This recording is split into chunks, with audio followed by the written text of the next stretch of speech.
Hey everybody, this is the Advanced Algebra Trig Pre-Calc video number 2 on section 3-4.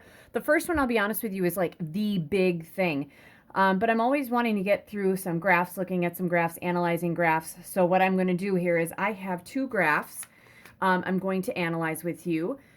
And then I'll be pretty much done with this. But like I said, the first video is the video. This is just extra stuff. And I know in calculus they do a lot of things with analyzing the graph. So what we're going to do is we're going to graph, for the first one, y equals the natural log of 3x. Now, we're just going to do that in our calculator and then find the following. And this list will be the same for the next one. We're going to find the domain. We're going to find the range. We're going to see if it's continuous. Describe its continuity.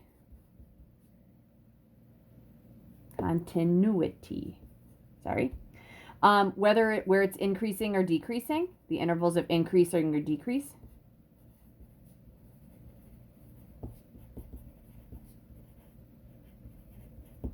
If there's any asymptotes. And then we're going to also find the end behavior. Now, for the end behavior, we're going to look at the limit of the function. I'll call this function f of x as x goes to positive infinity. And then we'll look at the limit of the function as x goes to negative infinity. And I think that that's all that I had. Yep. All right, guys. So here, that is what I have. Okay, so that's my first graph. And I do have a scissors, which is great. So what I'm going to do is I'm going to sketch this guy on my graph paper. And then I'm going to answer all of these questions. All right, and I'll do the same thing with the next one. All right, so I'm going to do like a little sketch of this. All right, natural log of 3x. So I got to think about, like, I'm taking the log base e of 3x. Okay, I may have to think about some asymptotes and if it can equal 0 and whatnot eventually. The natural log of 3x. Right. All right, so let's graph that. Oh, I had an application from earlier today with you guys. So I'm going to change my window and do a zoom 6. All right, so if I trace this thing, you guys, if I go off to the right, sorry, you'll see my flashy box coming. Here we go. It's creeping up and up and up, which makes sense because it is the inverse of an exponential, and the inverse crosses, it should be symmetric over y equals x. So since this does something like this, when it would make sense that it does something like that, right? All right, so, and if I trace this and I keep going down, there might be a point where I can't just because I get so close. Yep.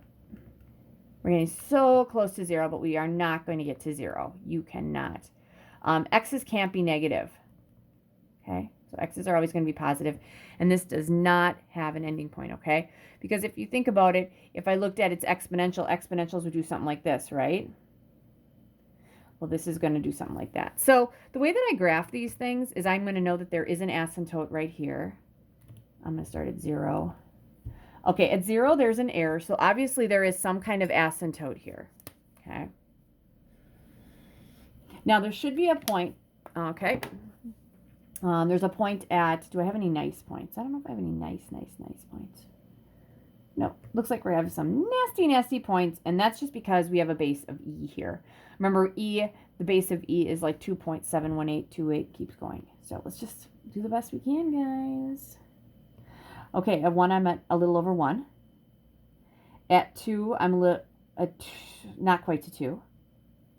At an x of 3, I'm at about a little bit over 2.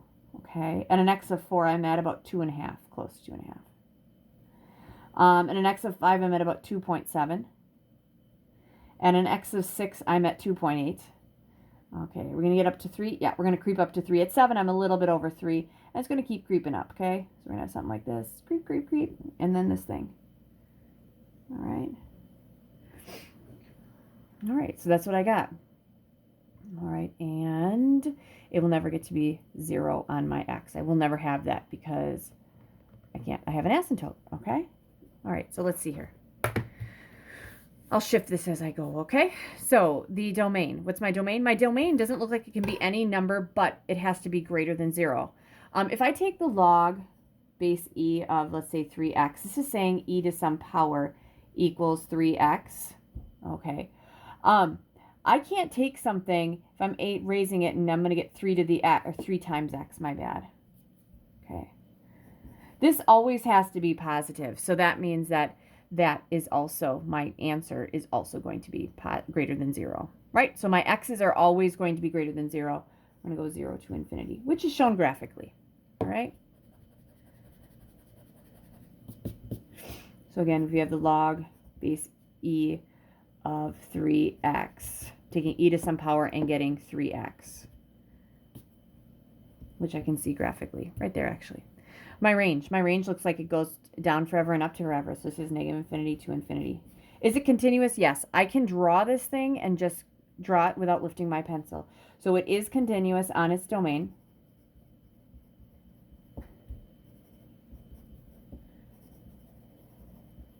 Intervals of increase or decrease, I'm going to shift this up here. Well, it looks like it's always increasing. So it increases on its domain, which would be from 0 to infinity. All right, so it's always going to increase on its domain. It never decreases. It's just creeping up a little bit. Asymptotes, I have one right there at x equals 0. All right, and then your end behavior. All right, the value of this function, and I probably should have named this f of x equals. Sorry about that. All right. So as my x's get bigger, what are my y's getting closer to? Well, they're creeping up. Even just a little bit, they're creeping up. So as my x's are getting bigger, my y's are also going up forever. Okay, and as my x's get closer to, all right, and this one, I actually have to change this because my x's don't get closer to negative infinity, right? They don't. Because they only get closer to this asymptote. As my x's get closer to 0, what are my y's getting closer to? Well, they go down forever, so it's going to be negative infinity. All right? So usually we have graphs of polynomials that go to the right and left forever. Now this time it doesn't go to the left forever. It's only going to 0. So usually what I would do is I would take this thing in my notes, and you guys might do it too, and I just tape this guy in here and I'm good to go. All right, so that's my graph, and it gets me everything I need. All right, next one, last one of the day, and I'll have a graph for this one as well. All right, so we're going to graph y equals the log base 2 of x minus 4. All right, so we're going to graph that, and actually I'll call this g of x equals because I'm going to find the end behavior. All right, so I'll change this so I can actually put it in my calculator, but what we're going to find is the domain, the range, if it's continuous, if it's increasing or decreasing, and its intervals.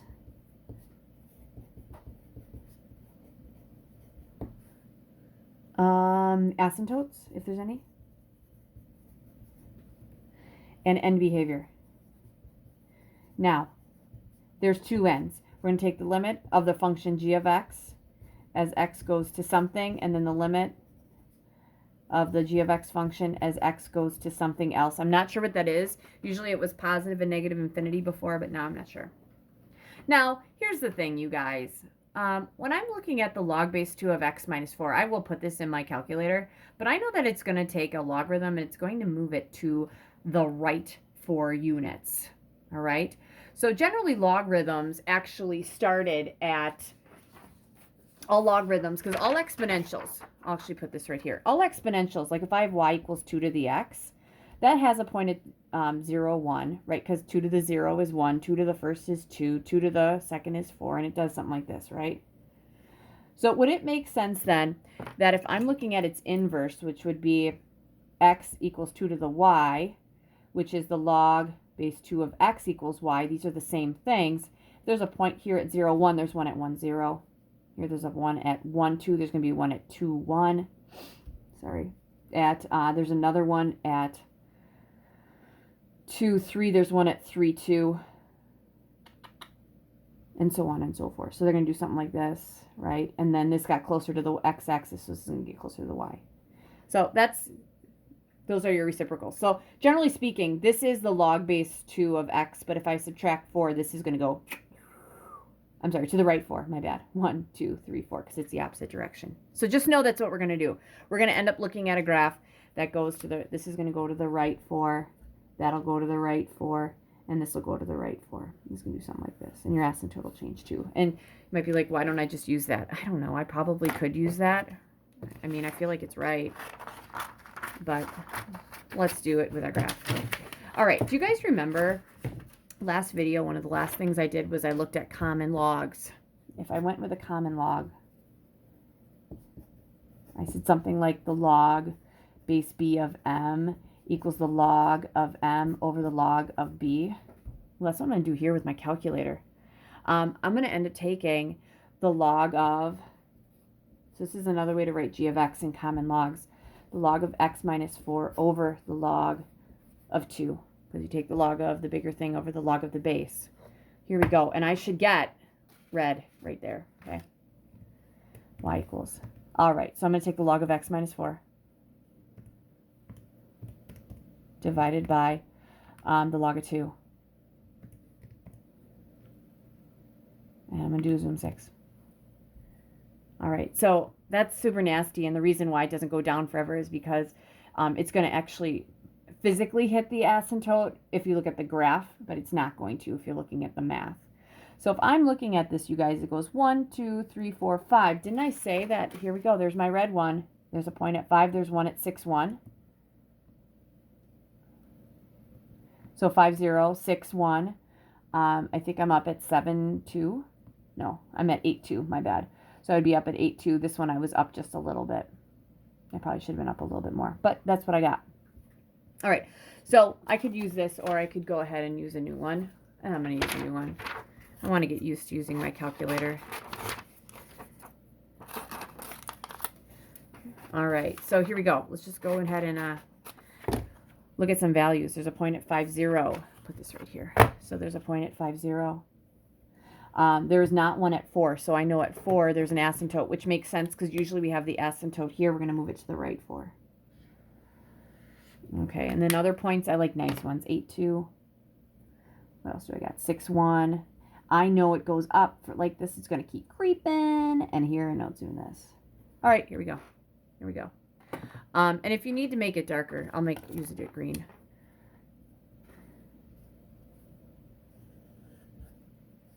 There you go. That's not bad. All right, the domain. What can my x be? Well, it doesn't look like my x can be anything, but it has to be up 4. Which totally makes sense because a logarithm, if I'm taking something and I'm raising it to some power, anything to a power, like any base to a power, has to be positive.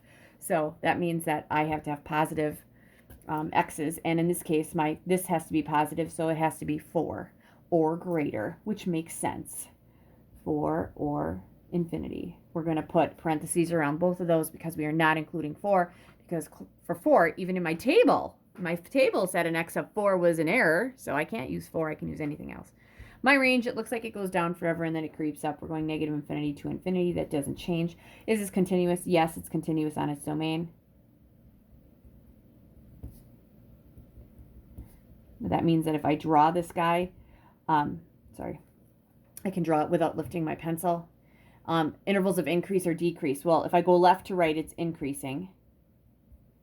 And it's increasing on its domain, which would be 4 to infinity. Because it always increases according to the x's, and that's increasing on its domain, which would be 4 to infinity. All right. I'm up to asymptotes. Yeah, there's an asymptote at x equals 4. It's a vertical line. All right, and now the end behavior. Okay, my x's are only going to 2 spots. My x's either go to the right forever, which would be infinity, or they go to the left, which would be to 4. Okay? All right, so as my x's are getting bigger and bigger, aren't my y's kind of creeping up and they're getting bigger? Okay, so this is going to be positive infinity. And as my x's get closer to 4, aren't my y's going down, which would be negative infinity? All right, and that's it. Okay, now, one thing that they will say sometimes is since that this is coming, there's an asymptote, sometimes they'll have like another part on this side of the asymptote. This side of the asymptote, the right side, is the positive side. So you might see somebody say, okay, it's coming from x from the positive side of 4. That's asymptotic end behavior. We haven't really looked at that much this year. But if you see that little plus, it just means it's coming to 4 from the positive side. All right, so that's just a short little thing on graphing. The only other thing I did was looking at re-expressing data, but we're not doing too much with data this year. So I'm not really concerned on that. Really, our focus here is expanding, condensing, using the rules, and then if you should also be able to analyze a graph. All right, that's it. Good luck.